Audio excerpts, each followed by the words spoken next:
Inyo ang Panginoon. At sumainyo rin. Kumusta po kayo?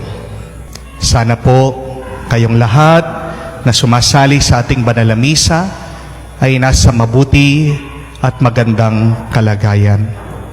Minsan pa tayo ay nagsama-sama para magpuri at magpasalamat sa Diyos. Nakita po ng mga scientists na sa pamamagitan daw ng pagpapasalamat ay gumaganda ang kaisipan ng tao. Ang tawag po nila that gratitude is the lubricant of the mind.